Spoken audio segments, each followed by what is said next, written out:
नमस्कार दोस्तों, कैसे हैं आप?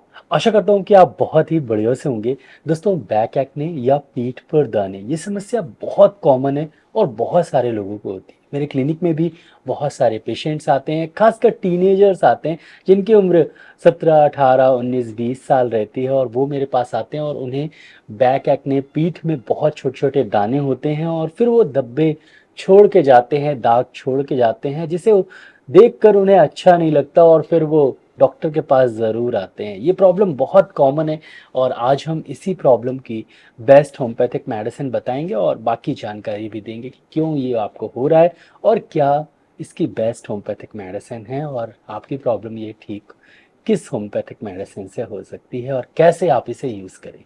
ये सभी जानकारी इस वीडियो में मैं आपको दूँगा। तो मैं डॉक्टर विक्रम, आपका मेरे चैनल में बहुत-बहुत स्वागत है। तो चलिए शुरू करते हैं।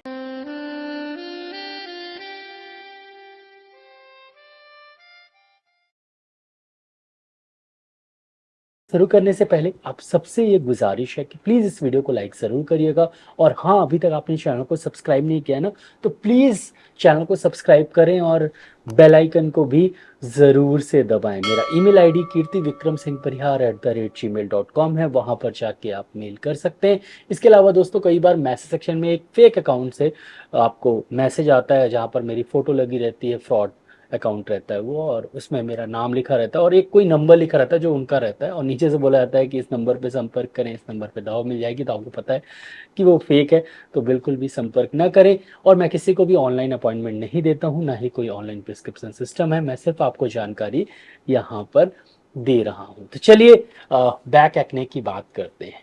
तो मोस्टली बहुत कॉमन प्रॉब्लम है अगर आपकी उम्र 12, 13, 14, 15, 16, 17, 18, 19, 20, 21, 22, 23, 24 तक है, तो ये प्रॉब्लम आपको होती है। हालाँकि बड़ों को भी होती है, लेकिन बच्चों को और टीनेजर्स को ये प्रॉब्लम बहुत ज़्यादा होती है और उनके बैक में या हैंड में भी यहाँ-यहाँ बहुत छोटे-छोटे दाने हो जाते हैं। दाने का जो कलर है वो इसके स्किन कलर पे डिपेंड करता है। अगर आप सांवले हैं तो थोड़े से ब्लैक कलर के दाने दिखेंगे, अगर आप गोरे हैं तो थोड़े से रेड कलर के दाने दिखेंगे। दाने फिर अपने आप धीरे-धीरे सूख जाते हैं और सूख के एक दाग बन जाता है जो कि काला कलर का होता है, ब्लैक कलर का होता है। स्किन टेक्सचर और स्किन की कलर पे भी डिपेंड करता है कि वो किस कलर का होता है। उसमें मावाद भी आ सकता है और बिना मावाद के भी दाने हो सकते हैं। कई पेशेंट में मैंने मावाद भी देखी है, काफ़ी मावाद भरा रहता है, फिर वो सूख जाता है और फिर एक दाग बन जाता है। और कई पेशेंट में कोई मावाद नहीं रहता, कुछ नहीं रहता और वो सूख जाता है, ठीक हो जाता है। ये होता क्यों है? ये जानना ज़रूरी है। तो सबसे पहला कारण है हार्मोनल। मोस्टली जब आप बड़े होते हैं और ख़ासकर जब आप 11-12 साल से ज़्यादा बड़े होते हैं, तो आपके शरीर में बहुत सारे हार्मोन्स चेंज होते हैं और उन हार्मोन्स के चेंज होने के कारण आपके जो स्किन है वो बहुत ज़्यादा ऑयली हो जाती है, चेहरे की भी और ख़ासकर बैक की। और उस ऑयली स्किन के कारण दाने निकल आते हैं और जब दाने निकल आते हैं तो फिर वो दाग छोड़ के जाते हैं। तो बहुत सिंपल है, इसका कारण हार्मोन का कारण है। और दूसरा, खाना-पीना। आप मोस्टली जब हम टीनेजर्स रहते हैं तो हमें खाना बहुत पसंद रहता है, हम बाहर जाते हैं समोसा खाते हैं, या आप अगर दिल्ली में रहते हैं तो आप छोले भटूरे खाते हैं, या आप साउथ में रहते हैं तो इडली सांभर खाते हैं। तो मतलब जहाँ आप रहते हैं वहाँ का स्ट्रीट फूड आप एंजॉय करते हैं। और स्ट्रीट फूड में ऑयल बहुत ज़्यादा रहता है। ऑयली फूड जब आप खाते हैं थोड़ा गैस बनती है, अपच होता है और उसके कारण जो है आपको बैक में बहुत ज़्यादा दाने निकलते हैं।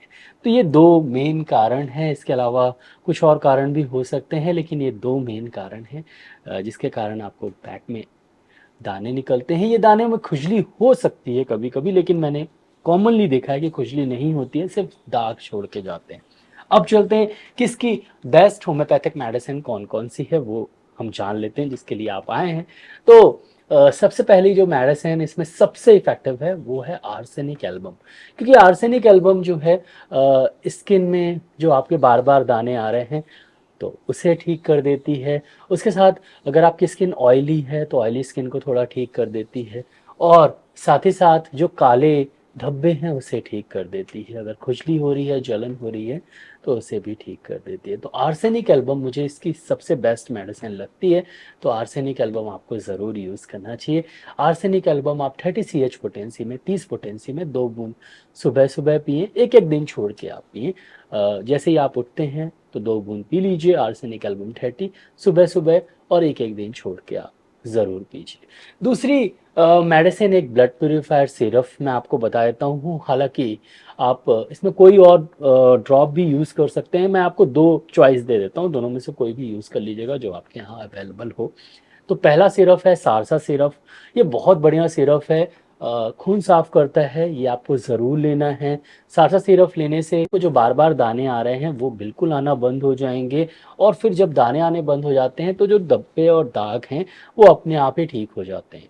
और अगर आपको इचिंग हो रही है वो भी बंद हो जाएगी, और बहुत ही इफ़ेक्टिव ये ब्लड प्यूरीफायर है। 5 ml आप सुबह खाली पेट ले लीजिए आधे कप पानी में मिला के, और 5 ml आप शाम को खाली पेट ले लीजिए आधे कप पानी में मिला के। अगर आपको सारसा सिरप नहीं यूज़ करनी है, कई लोगों को खासकर बच्चों को थोड़ा कड़वा लगता है और पीने में थोड़ा मज़ा नहीं आता, तो आप R60 blood purifier drop use कर सकते हैं। डॉक्टर रेकबैक की आती है, इसे सारसा सिरप की जगह में यूज़ कर सकते हैं। दोनों ही यूज़ करने की आपको बिल्कुल आवश्यकता नहीं है, सिर्फ एक लीजिएगा, या तो R60 या तो सारसा।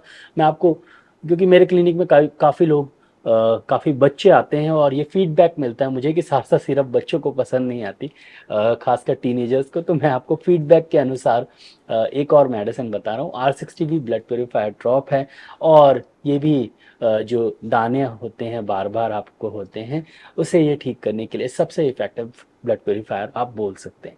तो ये मेडिसिन यूज़ करने से जो दाने हैं वो आना बंद हो जाएंगे, वही जो सारसा सिरप करती है वही, और खुजली बंद हो जाएगी, और फिर धीरे धीरे दाग भी ख़त्म हो जाएगा। तो आपको R60 ड्रॉप, अगर आप सारसा नहीं यूज़ करते तो R60 ड्रॉप यूज़ कर लीजिए। लगभग 15 बूंद आधे कप पानी में, आधा कप पानी लीजिए, 15 बूंद डालिए, एक बार सुबह खाली पेट पीजिए, एक बार शाम को खाली पेट पीजिए। लगाने के लिए आप सिंपली 2 दवा को मिलाएं और फिर लगाएं। 2 दवा कौन कौन सी है? एक तो बर्बेरी सैक्कोफोलियम मदर टिंचर है, और दूसरी है सल्फर। बर्बेरी सैक्कोफोलियम मदर टिंचर इसलिए है क्योंकि आपको जो दाने पड़े हुए हैं पीठ में, उसके दाग बन गए हैं।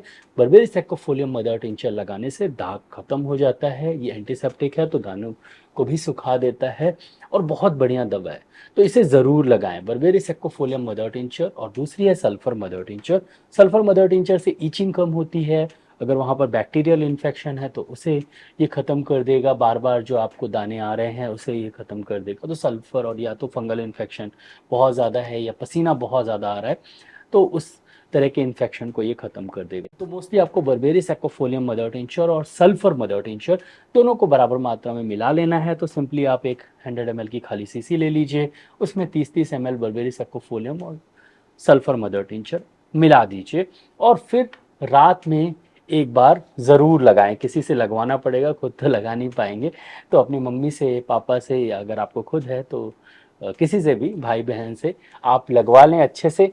और बस रात में एक बार, और नहाने के बाद अगर एक बार लगा लेते हैं तो और अच्छा रहेगा। तो कम से कम 2 बार सुबह शाम ज़रूर लगाएं। तो बस आपको ये 3 मेडिसिन यूज़ करनी है, आपको आराम लग जाएगा। आर्सेनिक एल्बम 30 सुबह सुबह, एक एक दिन छोड़ के।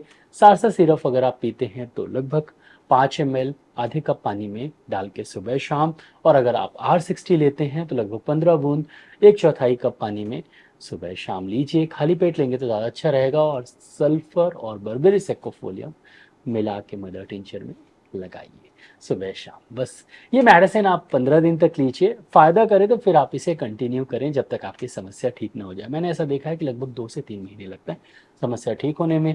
प्रिकॉशन, तेल मसाला नहीं खाना है, तो बाहर का स्ट्रीट फूड थोड़ा सा अवॉइड करिए, बस यही प्रिकॉशन है।